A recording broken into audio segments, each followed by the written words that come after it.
আসসালামু আলাইকুম। এখন শুনবেন সংবাদ শিরোনাম। তারেক রহমানের প্রত্যাবর্তন ঘিরে আচরণবিধি লঙ্ঘন ইস্যু ইসিতে তুলল জামায়াত। গণভোটে মানুষের অভ্যস্ততা তৈরিতে পদক্ষেপের আহ্বান এনসিপি। নির্বাচন কেন্দ্রিক সহিংসতা বন্ধে রাজনৈতিক ঐক্যমত্য জরুরি। যমুনার সংলাপে মত বিশিষ্টজনদের। সুজনের আলোচনায় ভোট কেন্দ্র দখল ঠেকাতে ইসিকে কঠোর হওয়ার ডাক। তারেক রহমানকে অভ্যর্থনা জানাতে নেতাকর্মীদের ঢাকামুখী স্রোত। শুভেচ্ছা বিনিময়ের জন্য প্রস্তুত ৩০০ ফিট, সেখান থেকেই যাবেন মায়ের কাছে। অসময়ের ভাঙনে দিশেহারা জামালপুরের দেওয়ানগঞ্জের মানুষ। যমুনায় বিলীন হচ্ছে নতুন নতুন এলাকা। তীর রক্ষায় প্রস্তাবনা পাঠিয়েছে পানি উন্নয়ন বোর্ড। আসসালামু আলাইকুম। এতক্ষণ শুনছিলেন সংবাদ শিরোনাম, এখন শুনবেন বিস্তারিত। সংবর্ধনা অনুষ্ঠানের নামে যেন আচরণবিধি লঙ্ঘন না হয় সেদিকে নজর রাখতে ইসির প্রতি আহ্বান জানিয়েছে জামায়াত। বিকেলে সিইসির সাথে দেখা করে আহ্বান জানায় দলটি। এর আগে সকালে কমিশনে যায় এনসিপির প্রতিনিধি দল। কোনো দল এরই মধ্যে আচরণবিধি লঙ্ঘন করেছে বলে অভিযোগ করে দলটি। ইসি সচিব জানান, সংবর্ধনায় আচরণবিধি লঙ্ঘন হয় কিনা তা দেখবেন রিটার্নিং কর্মকর্তা। ভোটের দিন এগিয়ে আসার সাথে তৎপরতা বাড়ছে রাজনৈতিক মহলে। প্রতিদিনই ইসিতে আসেন বিভিন্ন রাজনৈতিক দলের প্রতিনিধিরা। তারই ধারাবাহিকতায় বিকেলে জামাতে ইসলামের একটি প্রতিনিধি দল যায় সিইসির সাথে সাক্ষাৎ করতে। সাক্ষাৎ শেষে জামাত প্রতিনিধি দলের নেতা বলেন, একটি দল দেশের মানুষকে বিভিন্ন কার্ড দেওয়ার কথা বলছে, যা আচরণবিধির সুস্পষ্ট খেলাপ। যারা নির্বাচনে ভূমিকা রাখছেন, আমাদের আমিরে জামাত, সেক্রেটারি জেনারেল, কেন্দ্রীয় নেতৃবৃন্দ, শীর্ষ নেতৃবৃন্দ ব্যাপক সফর করবেন, বিভিন্ন জায়গাতে তাদেরকে যেতে হবে। তাদের নিরাপত্তার বিষয়টি আমরা দৃষ্টি আকর্ষণ করেছি যে কেউ অনেক ফ্যাসিলিটিস পাবেন, ভিভিআইপি ফ্যাসিলিটিস পাবেন, আবার কেউ পাবেন না।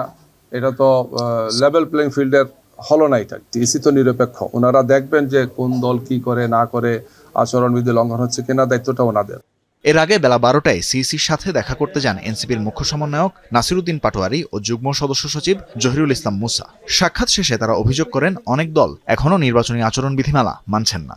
কেউ যদি আচরণবিধি ভেঙে কোনো পোস্টার লাগান, এর বাইরে গিয়ে কোনো কাজ করেন, সাথে সাথেই যেন তাদেরকে এই তথ্যগুলো জানানো যায় এবং তারা দ্রুত এই হটলাইনের মাধ্যমে এটির ব্যাপারে ব্যবস্থা নিতে পারেন, সেই অনুরোধটি আমরা করেছি। অনুষ্ঠানের নাম দিয়ে যেন দলের বা ভোটের প্রচারণা করতে না পারে, সেটির ব্যাপারে যেন কমিশন সজাগ থাকে। এই যে নির্বাচন কমিশনের চারিদিকে কর্ডন তৈরি করা হয়েছে ক্যান্টনমেন্টের মতন, কিন্তু যারা প্রার্থী রয়েছে অন্যান্য জায়গায় যে রাজনৈতিক অফিসগুলো রয়েছে সেখানে পর্যাপ্ত নিরাপত্তা নাই। অনেকগুলো তারিখ দিয়েছে, ডেট দিয়েছে যে কবে আমরা মনোনয়ন আবেদন জমা দিব, কবে তুলবো। তো সেই বিষয়গুলো ওনাদের রিথিঙ্কিং করা যায় কিনা সেটা নিয়েও আমরা। সহিংসতা জনগণ পছন্দ করে না। 40% ভোটারের কাছে সবচেয়ে গুরুত্বপূর্ণ নিরাপত্তা ইস্যু। তাই তা বন্ধে রাজনৈতিক দলগুলোকে ঐক্যবদ্ধ হওয়ার তাগিদ দিয়েছেন বিশিষ্টজনেরা। জোরদান দলের ভিতরে গণতান্ত্রিক চর্চার পাশাপাশি পুলিশ ও প্রশাসনকে রাজনীতিমুক্ত করার উপর। সাম্প্রতিক বেশ কিছু সংঘাত ও সহিংসতার ঘটনায় উদ্বেগ উৎকণ্ঠা বেড়েছে অনেকের। নির্বাচনকে ঘিরে পরিস্থিতি আরও খারাপ হতে পারে এমন ভয়ও আছে অনেকের মনে। তাই নতুন সরকারের কাছে নিরাপত্তা যে সাধারণের বড় চাওয়া তা উঠে এসেছে ডিআই পরিচালিত জরিপে, যেখানে 92% ভোটারই প্রত্যাখ্যান করেছেন রাজনীতির নামে সহিংসতা। এ সংলাপে সেই গবেষণার সারমর্ম তুলে ধরেন ডেমোক্রেসি ইন্টারন্যাশনাল। আগামী সরকারের কাছে 21% মানুষ আইন শৃঙ্খলার উন্নয়ন এবং 19% মানুষ জানমালের নিরাপত্তা চান। রাজনীতিকরা সংঘাত ও সহিংসতা বন্ধে দলগুলোর ভূমিকার কথা স্বীকার করেন। বলেন, দলগুলো আন্তরিকভাবে চাইলে পরিস্থিতি বদলানো সম্ভব। যারা আমার প্রতিদ্বন্দ্বী প্রার্থী আছে। দীর্ঘদিন পর দেশে ফিরছেন বিএনপির ভারপ্রাপ্ত চেয়ারম্যান তারেক রহমান। তাকে বরণে দেশের বিভিন্ন স্থান থেকে ঢাকামুখী নেতাকর্মীরা। এরই মধ্যে বিভিন্ন জেলা থেকে ঢাকার উদ্দেশ্যে রওনা দিয়েছে নেতাকর্মীদের বহর। পটুয়াখালী, বরগুনা, বরিশাল, ভোলা থেকে দল বেঁধে লঞ্চ যোগে রওনা হচ্ছেন বিএনপি নেতাকর্মীরা। সবার মাঝে উৎসবের আমেজ। স্লোগানে মুখর হয়ে ওঠে লঞ্চ ঘাট। ট্রেন যোগেও ঢাকার উদ্দেশ্যে রওনা হচ্ছেন নেতাকর্মীরা। নিয়মিত ট্রেন ছাড়াও 10টি রুটে বিশেষ ট্রেনের ব্যবস্থা করা হয়েছে। রাত ও কাল ভোরেও ছাড়বে কয়েকটি ট্রেন। এদিকে সকাল থেকে দেশের বিভিন্ন জেলা থেকে শত শত বাসে করে সংবর্ধনা অনুষ্ঠান স্থলের উদ্দেশ্যে রওনা হন বিএনপি ও সহযোগী সংগঠনের নেতাকর্মীরা। ঢাকা ময়মনসিংহ, ঢাকা চট্টগ্রাম ও ঢাকা আরিচা সহ সকল সড়ক মহাসড়কে সতর্ক অবস্থানে ট্রাফিক ও হাইওয়ে পুলিশ। বাংলাদেশের জনগণের জন্য সে 18 বছর পর আমাদের মাঝে আমাদের দায়িত্ব নেওয়ার জন্য আমাদের মাঝে আবার ফিরছেন। খুবই উচ্ছ্বাসিত এবং আনন্দিত যে তারেক সাহেব আমাদের দেশে ফেরত আসতেছেন এবং দেশের যে অস্থিতিশীল অবস্থা সেই অস্থিতিশীল অবস্থা দূর হবে। উনি আসলে দেশের রাজনীতি প্রেক্ষাপট সবকিছু চেঞ্জ হয়ে যাবে। এই মহামিলনের সাক্ষী হওয়ার জন্য এখানে হাজার হাজার নেতাকর্মী সমর্থক আজকে উদ্বেল হয়ে আছে। এক নজর দেখার জন্য আমরা সকলে বেকুল, এজন্য আমরা ওনাকে দেখতে আসছি।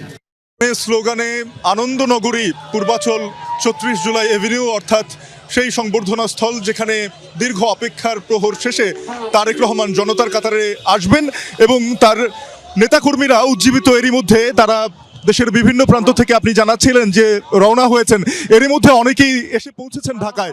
যারা ঢাকায় এসেছেন তাদের অনেকেই আমরা দেখছি যে বিভিন্ন অঙ্গদল, বিভিন্ন পেশাজীবী সংগঠনের নেতৃত্বে তারা পূর্বাচলের এই সংবর্ধনা স্থল বা সমাবেশ স্থলে আসছেন এবং এই জায়গাটিকে তারা ঘুরে দেখছেন।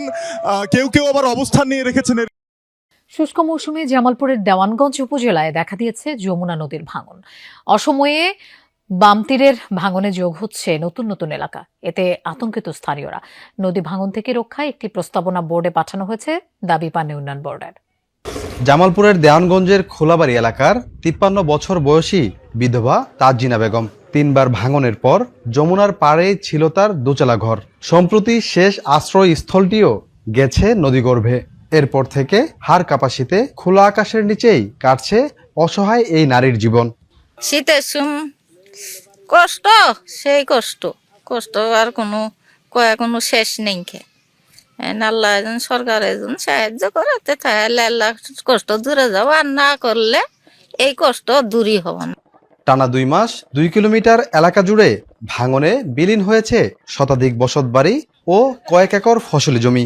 এছাড়াও হুমকিতে শত শত বাড়িঘর, ক্লিনিক, নৌথানা, বিদ্যালয় ও 20,000 মানুষের যাতায়াতের জন্য চিকাজানি থেকে এরেন্ডা পর্যন্ত পাকা সড়ক।